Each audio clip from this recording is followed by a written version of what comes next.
Senator Natasha Akpoti-Uduaghan is not ready to give up. I don't think that Akpabio, Opeyemi Bamidele, and the rest have heard the last from her yet. Because guess what? This woman has gone ahead to file a case of contempt against Akpabio because despite the ruling of a court saying that they should hold on taking the decision, of suspending her, the Senate went ahead to suspend her for 6 months, and now she's suing them for contempt, that is, disobeying court orders. Before we delve right into the details of today's news, if this is your first time here, you have not subscribed to this channel, what are you doing? Please go ahead and subscribe, like this video, also leave your opinions in the comment section below as well. The President of the Senate, Akpabio, and other top legislative officials risk imprisonment for allegedly defying a court order. Senator Natasha Akpoti-Uduaghan has initiated contempt proceedings against them, with the Federal High Court in Abuja issuing Form 48 as a notice of their disobedience.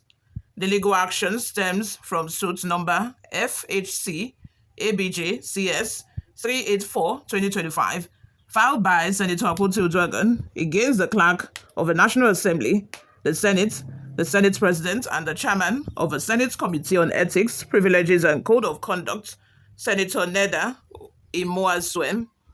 The notice signed by the court registrar pursuant to Section 72 of the Sheriff and Civil Process Act 2004 emphasized the gravity of the situation.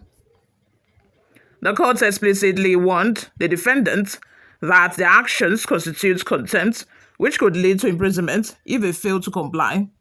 Despite being duly served with the enrolled order on the 5th day of March 2025, you, the defendant, have deliberately and contumaciously disregarded its binding directive, the court stated.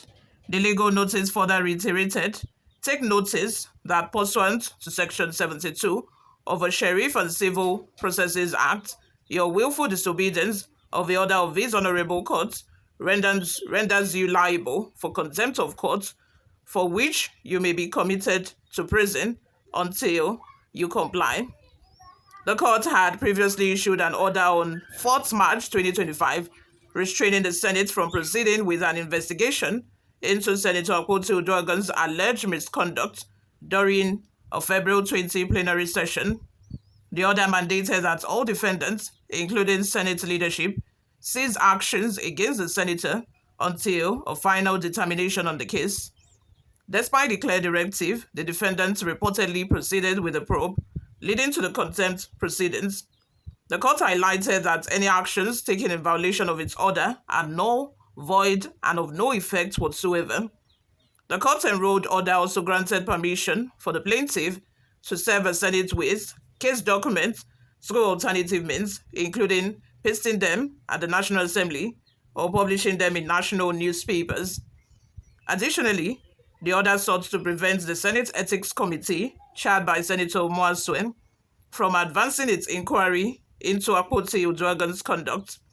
The court required the Senate to show cause as to why an interlocutory injunction should not be granted, reinforcing that the plaintiff's privileges as a senator must be upheld in accordance with the Nigerian Constitution, Senate Standing Orders, and the Legislative House's Powers and Privileges Act.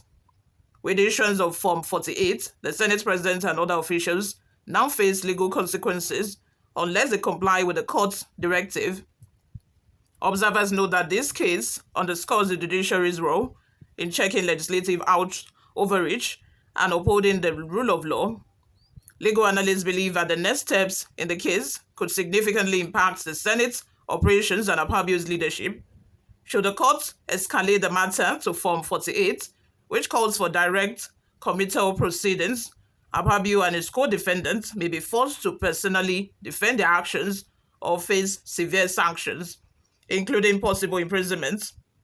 As the controversy unfolds, political watchers are keen to see whether the Senate leadership will comply with the court order or continue its defiant stance, potentially leading to a major constitutional confrontation.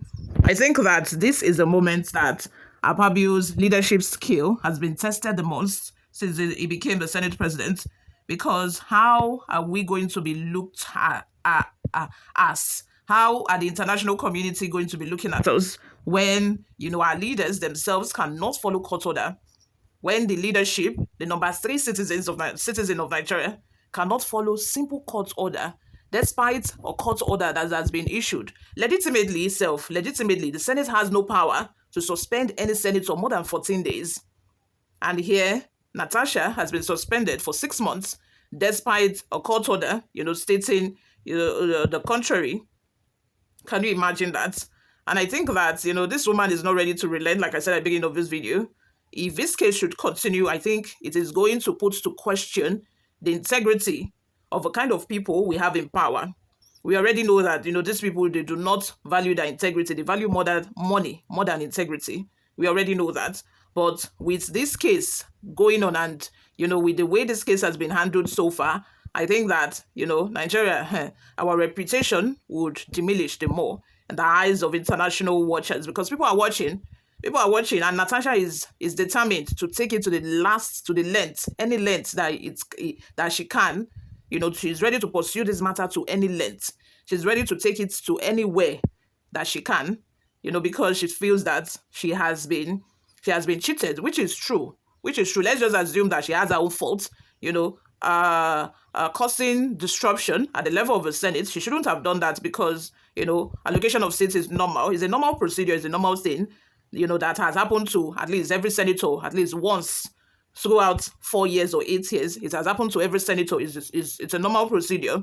But because of a sexual harassment allegation, even before she alleged, because of a sexual harassment between these two, she took it for, okay, because I did not consent to what you were asking for, so you are changing my seat.